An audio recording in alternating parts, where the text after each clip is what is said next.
Hello and welcome to my math companion. In this video, we will see how to find the slant height of a right circular cone using a few formulas when we know the volume of the cone and the perpendicular height of the cone. So this question states that the volume of a right circular cone is given as 65 centimeter cube and the perpendicular height is given as 14 centimeters, and they are asking us to find the slant height. So first you may ask, what is a right circular cone?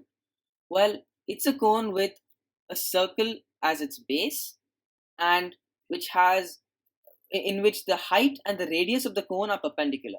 So this angle right here is 90 degrees. That's what a right circular cone is.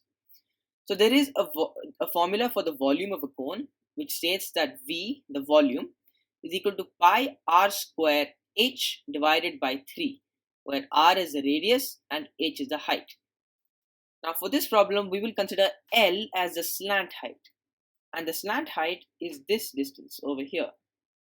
This entire height, this slant height is known as L. So now as you can see, we have a right angle triangle and we want to find L. So you may guess that we are going to use the Pythagorean theorem, which is correct. Now the Pythagorean theorem states that a square, so in this triangle, a square plus b square is equal to c square, where c is the hypotenuse and the hypotenuse is the side opposite to the right angle. So in our cone, we see that L is the side that is opposite to the right angle. So we can say that L square is equal to h square plus r square by the Pythagorean theorem. So now we will take the square root on both sides to find L in terms of h and r. We will only take the positive value of the square root since L is a distance and therefore it cannot be negative. So now we know L in terms of h and r, but we see that we don't know the value of r yet. Therefore, we must first find r. We already know h from the question, so we must somehow find r. And that we will do using the volume of a cone equation that we had seen earlier. So this is the volume of a cone, and we will now substitute the values of v and h into this equation. So we know that v is 65 and h is 14. So by substituting these values, we get 65 is equal to pi r square times 14 divided by 3. Now since the entire numerator is being divided by 3, we can remove this 3 from the right hand side, which is the side with the variable r, and take it to this other side of the equation by multiplying by 3 on both sides. And 65 times 3 is 195, and that's equal to 14 pi r square, which is this numerator.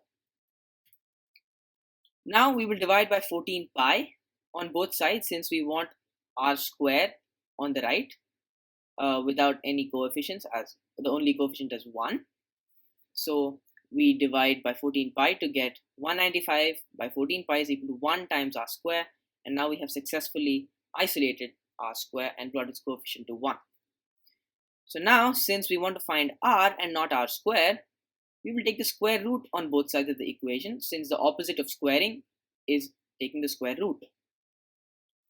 And now we take the square root and see that r is equal to the square root of 195 divided by 14 pi. So r is the square root of 195 upon 14 pi, and evaluating that in a calculator, we get r to be 2.106 centimeters. So now we know the value of r and we know the value of h from the question, which means that we can find the slant height using the formula that we had established in the first slide. So we substitute the values of r and h into this equation and we get the slant height L is equal to the square root of 14 square plus 2.106 square, which is approximately 14.16 centimeters.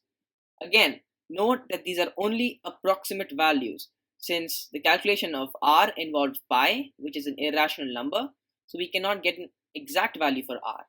And since L involved the calculation of r, and the value of r, we cannot say that this is the perfect value of L either. So we can say that the slant height of the right circular cone is approximately 14.16 centimeters.